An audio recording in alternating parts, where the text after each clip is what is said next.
আজি এইটো ভিডিঅ'ত আপোনালোকক দেখুৱাম ভাৰতৰ শীৰ্ষ পৰ্যায়ৰ পদবীত থকা লোকসকলে কোনে কেনেকৈ দৰমহা ইত্যাদি পায়।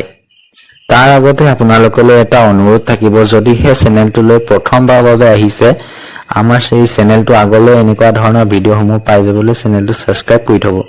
প্ৰথম পদবীটো হৈছে প্ৰেচিডেণ্ট অফ ইণ্ডিয়া। এইজনেই হৈছে প্ৰথম ভাৰতৰ নাগৰিক। এওঁৰ দৰমহা হৈছে 5 লাখ টকা মাহিলী, কাৰ্যকাল 5 বছৰ। ভাইচ প্ৰেচিডেণ্ট অফ ইণ্ডিয়া, উপৰাষ্ট্ৰপতি, এওঁৰ দৰমহা হৈছে 4 লাখ টকা আৰু কাৰ্যকাল 5 বছৰ।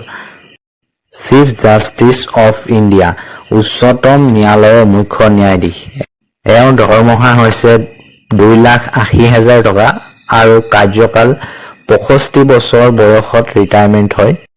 দ্য স্পীকাৰ অফ লোকসভা, এওঁৰ দৰমহা হৈছে 4 লাখ টকা আৰু কাৰ্যকাল মুঠত 5 বছৰ। প্ৰাইম মিনিষ্টাৰ অফ ইণ্ডিয়া, প্ৰধানমন্ত্ৰী, এওঁৰ দৰমহা হৈছে 2,80,000 টকা আৰু কাৰ্যকাল 5 বছৰ। মেম্বাৰ অফ পাৰ্লিয়ামেণ্ট MP, দৰমহা হৈছে 1 লাখ টকাৰ পৰা 1,24,000 টকালৈ, কাৰ্যকাল 5 বছৰ, মানে হৈছে লোকসভাৰ সদস্যসকলৰ 5 বছৰ আৰু ৰাজ্যসভাসকলৰ 6 বছৰ।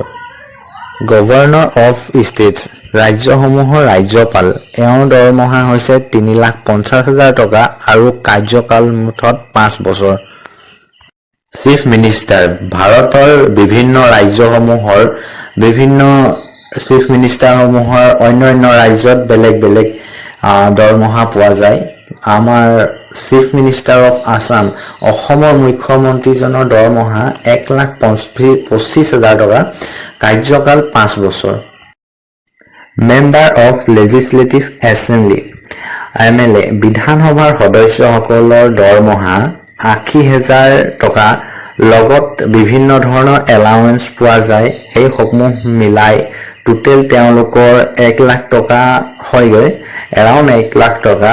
কাৰ্যকাল তেওঁলোকৰ 5 বছৰ, 5 বছৰ মূৰে মূৰে ইলেক্টেড হ'ব লাগে। শেষত সকলোলৈকে এটাই অনুৰোধ থাকিব, আপোনালোকে এই আমাৰ চেনেলটোলৈ প্ৰথমবাৰৰ বাবে যদি আহিছে, চেনেলটো ছাবস্ক্ৰাইব কৰি থব আগলৈ এনেকুৱা ধৰণৰ ইনফৰ্মেটিভ ভিডিঅ'সমূহ পাই যাবলৈ, আৰু কাষতে থকা বেল আইকনটো দবাই দিব। ধন্যবাদ।